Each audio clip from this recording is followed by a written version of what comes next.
Budget को लेकर होगी। केंद्रीय वित्त मंत्री ने पेश किया अंतरिम बजट। कोई बड़ी खबर आपको बता रही, बजट से जुड़े इनकम टैक्स स्लैब में कोई बदलाव नहीं किया गया है। गरीब, महिला, युवा और किसान पर फोकस किया गया है। 3 नए रेल कॉरिडोर बनाने की घोषणा की गई है। 40,000 रेल डिब्बों को वंदे भारत की तरह बदला जाएगा। ये भी फैसला लिया गया कि ये भी बजट में शामिल है। तो बड़ी खबर आपको बता रहे हैं, निर्मला सीतारमण की ओर से बजट पेश किया गया। पीएम की ओर से, केंद्रीय मंत्रियों की ओर से, तमाम बीजेपी नेताओं की ओर से बजट की तारीफ की गई है।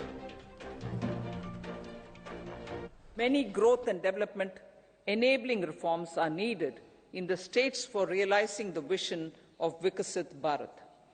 A provision of 75,000 crore rupees as 50-year interest-free loan is proposed this year to support those milestone-linked reforms by the state governments.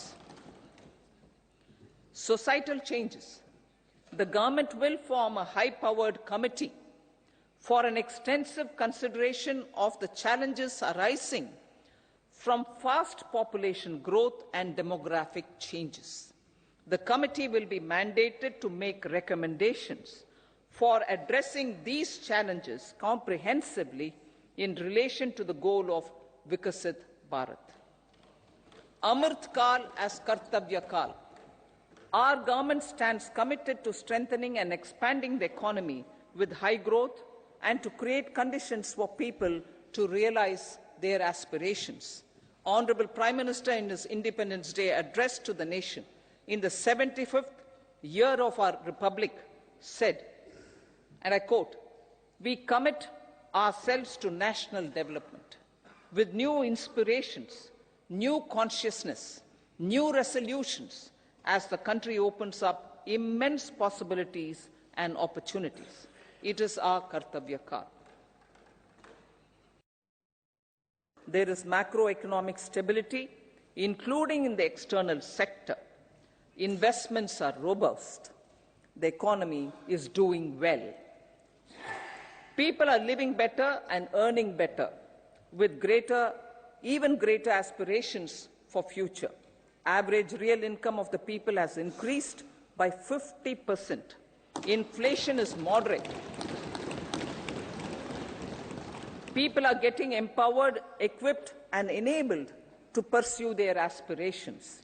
There is effective and timely delivery of programs and of large projects. Economic management. The multi-pronged economic management over the past 10 years has complemented people-centric, inclusive development. वित्त मंत्री को आपने सुना। सीधे आपको लिए चलते हैं हरियाणा न्यूज के पॉलिटिकल एडिटर अमित तिवारी हमारे साथ इस वक्त लाइव जुड़ गए हैं। साथ ही विशेष संवाददाता गुलशन ग्रोवर भी लाइव जुड़ चुके हैं। अमित, आपका रुख करते हुए, बजट पेश कर दिया गया है, विकसित भारत की झलक इसमें बताई जा रही है। साथ ही पीएम से लेकर हरियाणा की सीएम, तमाम बीजेपी नेता भी तारीफ कर रहे हैं बजट को लेकर।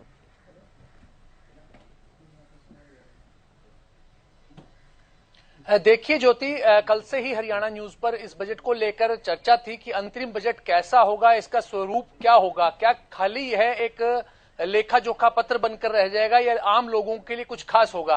देखिए, सबसे बड़ी बात इसमें यही है कि अंतरिम बजट की जो परिपाटी रही है उसमें लेखा जोखा, सरकारी खर्चों का और दूसरे तरह के जो विवरण जो है इसमें प्रस्तुत किए जाते रहे हैं।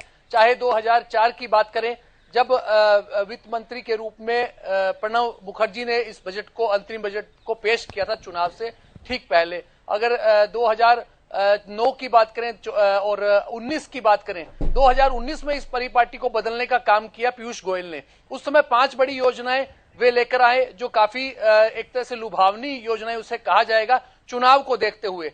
और एक और अहम बात है कि आज जो अंतरिम बजट पेश किया गया है, क्या उसमें लुभावनापन था या सरकार को यह लगता था कि सरकार पूरी तरह से मजबूत है और उसे किसी प्रकार के ऐसे लोक लुभावन टूल की आवश्यकता नहीं है। इस बात को जो है बजट के अनुसार देखा जा सकता है, क्योंकि इसमें सीधे रूप में जो लोगों की उम्मीदें थी, यानी कि टैक्स स्लैब में कोई बदलाव आएगा या कुछ ऐसी योजनाएं जो किसानों के लिए होंगी, किसान निधि में बढ़ोतरी होगी, किसान सम्मान निधि जो सरकार ने 2019 में उसे पीयूष गोयल ने अंतरिम बजट के दौरान लॉन्च किया था, क्या उसमें इस बार इजाफा होगा?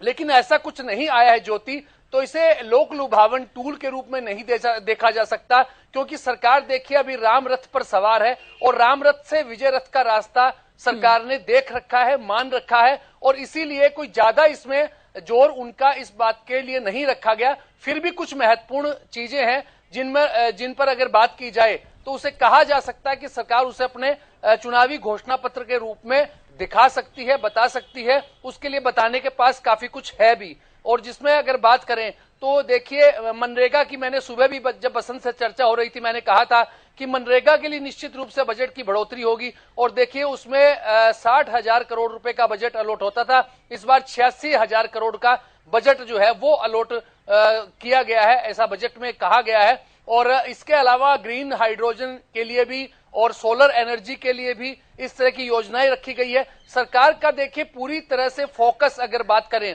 तो वो गरीबों के कल्याण के लिए और रोजगार सृजन के लिए, साथ साथ महिलाओं के लिए इस प्रकार का कोशिश की गई है। और 3 रेलवे कॉरिडोर बनाने की बात जो की गई है वो भी महत्वपूर्ण है।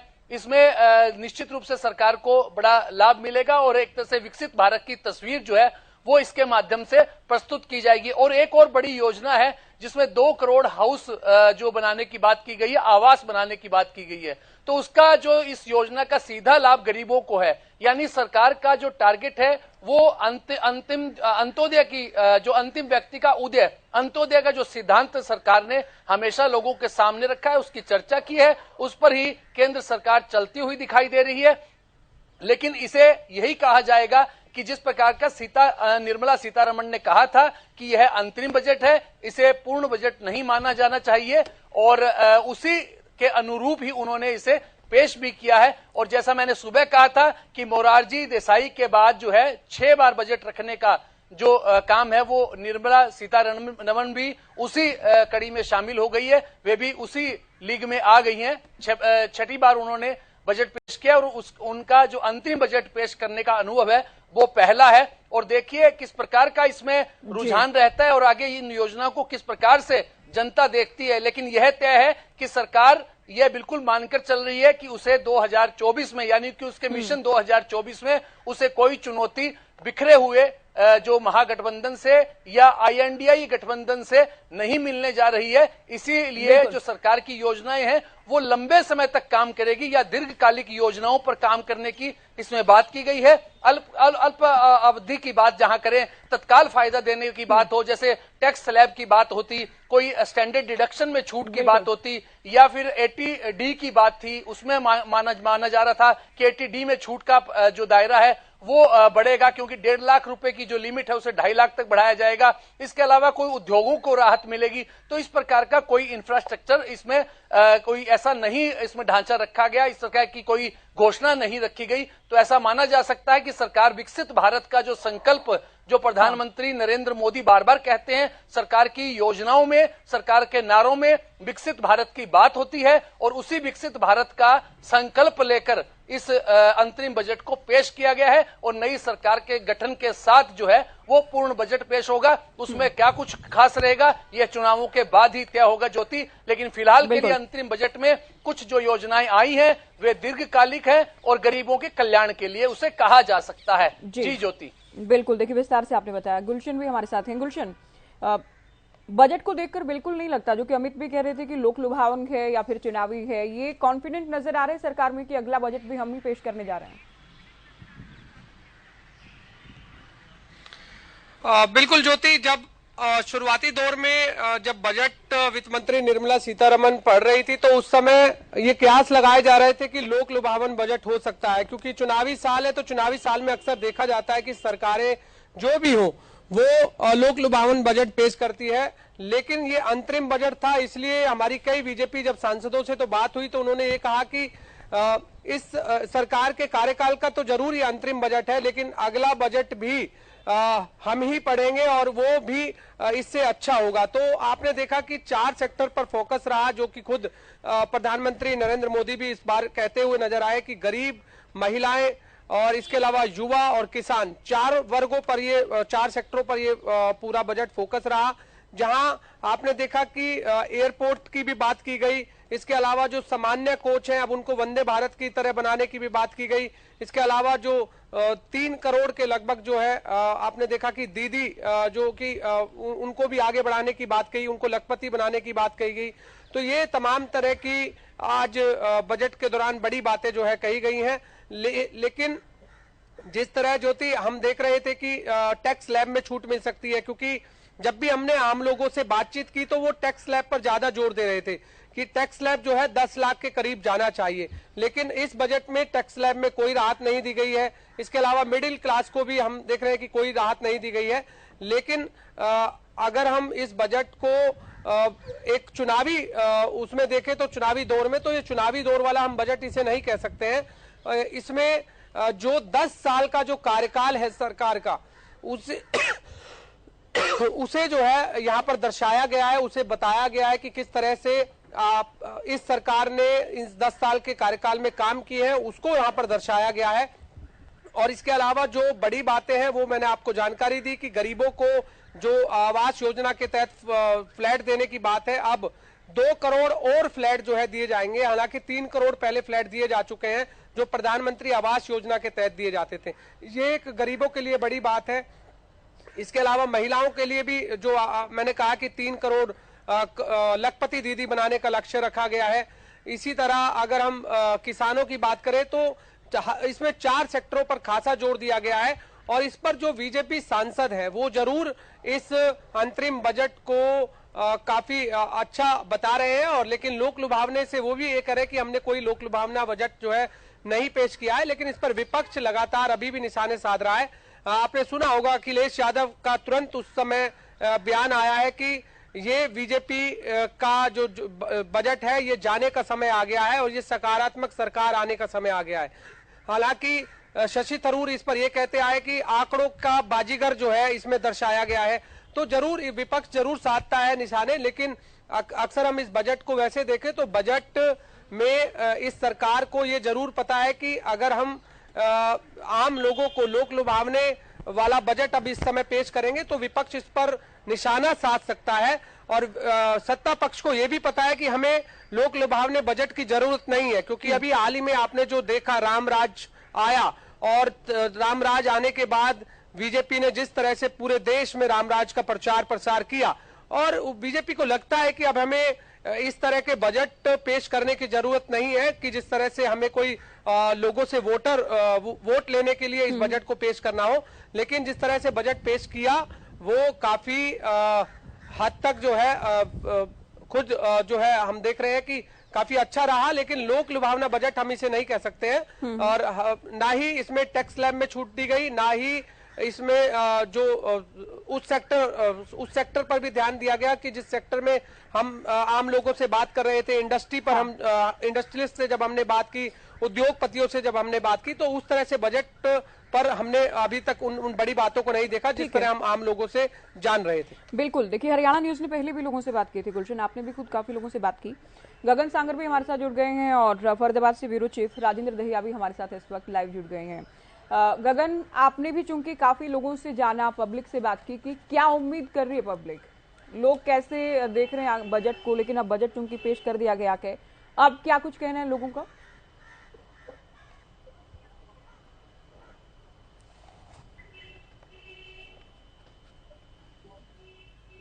बजट से आने से पहले ही जो लोगों के द्वारा कहा गया था कि सरकार जो है उनके लिए बहुत ही अच्छे जो है कार्य जो है कर रही है। लगातार जो है जिस तरह से एक जगह से दूसरी जगह जाने के लिए जो सड़क व्यवस्थाओं की बात की जाए, तो चाहे पूरे देश के अंदर जिस तरह से देखिए पूरे देश में से G20 सम्मेलन जो है भारत के अंदर जो है देखने को मिला, और भारत की अर्थव्यवस्था भी जो है काफी जो है बढ़ने को देखने को मिली, और काफी 2 करोड़ जो है घर जो है बनाए भी जाएंगे, और 9 करोड़ महिलाओं को जिस तरह से रोजगार भी मिला है।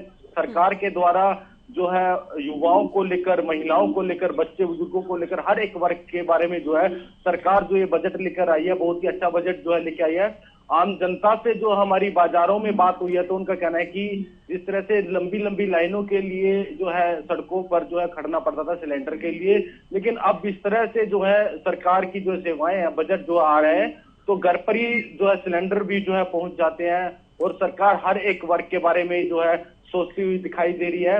और काफी उत्साह भी है। जिस तरह से बात की जाए तो 20 फरवरी से जो है बजट सत्र भी जो है शुरू होने वाला है, और अब देखना ये होगा कि हरियाणा के लिए किस तरह का जो है बजट जो है सरकार जो है पेश करती है, क्योंकि पहले ही सेंटर के अंदर जिस तरह से बजट जो है वित्त मंत्री ने जो है बजट पेश किया है, तो काफी बहुत ही अच्छा जो है बजट पेश किया है। लोगों का कहना है इसमें कोई भी लुभाने वाली बात नहीं है, क्योंकि जिस तरह से साल का जो है ये अंतरिम जो है बजट जो है पेश किया जा रहा है, तो बहुत ही खास जो है बजट जो है पेश किया गया है। और अब लोगों का कहना है कि जो 20 तारीख से बजट सत्र स्टार्ट जो होने वाला है, तो हरियाणा वासियों के लिए भी बहुत ही अच्छा जो है रहने वाला है। जी ज्योति।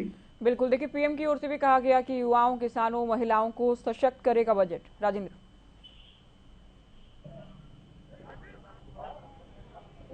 ज्योति, बिल्कुल मैं आपको बता दूं, जिस तरीके से महिलाओं पर खासा फोकस इस बजट में रहा है, और कहीं ना कहीं 1 करोड़ जो महिला है उनको लखपति या करोड़पति बनाने की जो बात कही है, साथ ही हमारे साथ यहाँ काफी लोग भी हैं, इनसे हम जानते हैं। सर, क्या मानते हो आज जो बजट पेश? बजट बहुत अच्छा है, चाहे महिला के लिए हो, व्यापारियों के लिए, आमजन के लिए बजट बहुत अच्छा है, और आगे के लिए फ्यूचर में बजट बहुत फायदेमंद रहेगा। फायदेमंद? किस तरीके से फायदा देगा? हर तरीके से फायदा है, चाहे व्यापारी वर्ग से हो, आमजन के उससे हो, महिलाओं के लिए, सबके लिए बहुत फायदेमंद बजट है। सबके लिए काफी फायदेमंद बजट है, और साफ तौर पर कह सकते हैं कि 75,000 करोड़ का जो ब्याज मुक्त ऋण मिलेगा उसको लेकर भी काफी उत्साह लोगों में दिखाई दे रहा है। और इसके अलावा महिलाओं को सशक्त बनाने की जो बात कही गई है उससे काफी उत्साह महिलाओं में भी दिखाई दे रहा है, और कहीं ना कहीं बजट को काफी अच्छा जो है आम लोग जो है मान रहे हैं। ज्योति, तो कहीं ना कहीं आज जिस तरीके से बजट आया उसको लेकर काफी उम्मीदें लोगों की थी, और कहीं ना कहीं इन उम्मीदों पर जो है बजट उनकी उम्मीदों पर खरा उतरता हुआ दिखाई दे रहा है। जी बिल्कुल, अमित आपसे भी एक बहुत संक्षिप्त में जवाब चाहेंगे, क्योंकि देखिए पहली नजर में एक आम आदमी, मिडिल क्लास खास तौर पर नौकरी पेशा लोग जो देखते हैं कि क्या टैक्स स्लैब में कोई बदलाव किया गया है, लेकिन ऐसा नहीं होना, इसका क्या असर आप देखते हैं? हालांकि कॉन्फिडेंस तो है ये सरकार का कि हम रिपीट कर रहे हैं इस बार में। जैसा ज्योति मैंने पहले ही कह दिया कि आम आदमी सीधे रूप में इस बजट पर अपनी प्रतिक्रिया अच्छे या बुरे के रूप में नहीं दे सकता, क्योंकि जो उसकी उम्मीदें वो लोगों के सामने, मीडिया के सामने बार बार अपनी उम्मीदें, अपेक्षाएं बजट से रखता है, उसकी उम्मीदें उसको दरअसल इस बजट का जो मैंने जैसा कहा कि दीर्घकालिक योजनाएं इसमें शामिल की गई हैं, यानी कि कई ऐसी योजनाएं जैसे आयुष्मान योजना है उसका बजट काफी बढ़ाया गया है, करीब 42% का कोई बजट बढ़ोतरी की गई है। इसके अलावा मनरेगा की बढ़ाई गई है। तो ऐसी दीर्घकालिक योजनाओं को सरकार ने बजट ज्यादा उनके लिए इजाफा किया है, जिसका लाभ जो है लोगों को तो मिलेगा, लेकिन प्राथमिक तौर पर अगर प्रथम दृष्टया उसमें देखें तो आम आदमी उस पर अपनी प्रतिक्रिया नहीं दे सकता। तो ऐसे में जो आम आदमी को क्या चाहिए कि उसको टैक्स में छूट मिल रही है। सरकार ने पिछले बजट में ही 7 लाख तक कर मुक्त कर दिया था, तो ऐसे में सरकार पहले से ही लाभ देती आ रही है। हाँ, इतना कर सकती थी, एक उम्मीद और भी थी कि पेट्रोल डीजल के दामों में कमी आएगी, क्योंकि जो कच्चे तेल की कीमतों में लगातार गिरावट आई है उसका लाभ जो है आम लोगों को नहीं मिल रहा, तो उन्हें उम्मीद थी कि यहाँ भी कुछ लाभ मिलेगा, लेकिन ऐसा नहीं हुआ। तो सीधे रूप में आम आदमी इसे अच्छे या बुरे की दृष्टि से इसकी समीक्षा नहीं कर सकता, क्योंकि उसकी उम्मीदें सीधे रूप में पूरी नहीं हो रही है। जैसा मैंने पहले कहा कि भारतीय जनता पार्टी से घोषणा पत्र के रूप में रख सकती है, क्योंकि उसमें जो योजनाएं हैं वे लंबे समय के लिए हैं, तत्काल उसका लाभ जो है अंतरिम बजट में दिखाई नहीं देता है। जी ज्योति, बहुत शुक्रिया अमित आपका, शुक्रिया आप सभी का, जानकारी आप दे रहे थे, साथ ही बजट को लेकर हमने चर्चा की। तो बजट पेश कर दिया गया कि विकसित भारत की झलक बताई जा रही है, सभी वर्गों का ध्यान रखा गया कि ये भी दावा किया गया। फिलहाल दीजिए इजाजत।